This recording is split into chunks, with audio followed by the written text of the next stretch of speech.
সপ্তাহ ব্যবধানে নাটোরের পাইকারি বাজারে সব ধরনের সবজির দাম কমেছে কেজিতে 10 থেকে 20 টাকা পর্যন্ত। দাম কমায় স্বস্তিতে রয়েছেন ক্রেতারা। বিস্তারিত জানাতে নাটোর শহরের স্টেশন বাজারে রয়েছেন আল মামুন, সরাসরি যাচ্ছি তার কাছে। নাটোরে এক সপ্তাহের ব্যবধানে সকল সবজির দাম কিন্তু কমে এসেছে।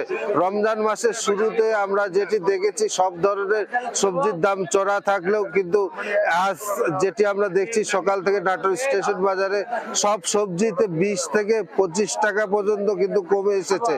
আমরা যেটি আজ সকালে স্টেশন বাজারের এখানে দেখছি যে বেগুন 20 থেকে 30 টাকা কেজি বিক্রি হচ্ছে, ফুলকপি 20 টাকা কেজি, পাতাকপি 10 টাকা পিস, লাউ 10 থেকে 15 টাকা পিস, আলু 10 থেকে 12 টাকা কেজি, টমেটো 10 থেকে 30 টাকা কেজি, সিম 5 থেকে 15 টাকা কেজি, পালং শাক 5 টাকা কেজি, মূলা 10 থেকে 12 টাকা কেজি বিক্রি হতে দেখেছি। তবে একটি বিষয় আজকে নতুন হিসাবে গ্রীষ্মকালীন সবজি যেটি আমরা দেখেছি যে সাজরে সেটি কিন্তু 100 টাকার উপরে বিক্রি হতে দেখেছি।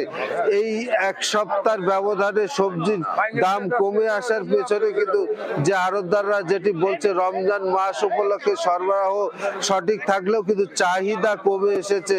এই চাহিদা কমে আসার প্রেক্ষিতে কিন্তু দাম কমেছে। এই দাম কমের প্রেক্ষিতে ক্রেতাদের মাঝে স্বস্তি ফিরলেও কিন্তু দুর্ভোগে রয়েছেন যে কৃষকরা। তারা কিন্তু বলছেন যে বর্তমান যে উৎপাদন খরচ, সেই উৎপাদন খরচের সাথে তারা সামঞ্জস্য করে উঠতে পারছে না, ফলে লোকসান গুনছেন বলে দাবি করছেন। তবে একটি বিষয় যেটি কৃষি বিভাগ বলছে যে প্রায় 1,22,000 মেট্রিক টন সবজির উৎপাদন লক্ষ্যমাত্রা নির্ধারণ করছে। শীতকালীন সেই সবজিগুলোর মধ্যে কিন্তু প্রতিদিন প্রায় 1,500 থেকে 2,000 মেট্রিক টন সবজি কিন্তু এখন নাটোর জেলার বিভিন্ন সরবরাহ হচ্ছে। তবে একটি বিষয় কৃষি বিভাগ বলছে যে নাটোর জেলার মোট চাহিদা রয়েছে 520 থেকে 700 মেট্রিক টনের মধ্যে। বাকি সবজি বিভিন্ন জেলায় সরবরাহ হয়ে থাকলেও সে বাইরের ক্রেতারাও কিন্তু না থাকার কারণে এবং না আসার কারণে কিন্তু কমে এসেছে। আজকে যে আমরা দেখছি সকাল থেকে নাটোর শহরের যে বৃহত্তম সবজির বাজার স্টেশন বাজার, এখানে সরবরাহ কিন্তু পর্যাপ্ত দেখেছি। প্রায় 1,500 থেকে 2,000 মনের উপরে বিভিন্ন ধরনের সবজি এখানে সরবরাহ হয়েছে। তবে একটি বিষয় যে কৃষি বিভাগ বলছে যে শীতকালীন সবজি কিন্তু শেষ পর্যায়ে চলে আসার কারণে তারা কিন্তু এখন গ্রীষ্মকালীন সবজির দিকে নজর দিয়েছে।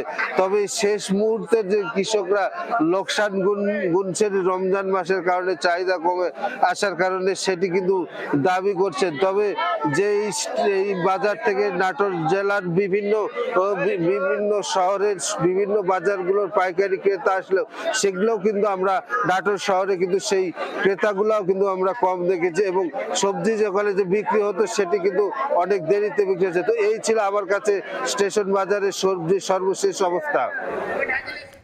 যুক্ত ছিলাম নাটোরে।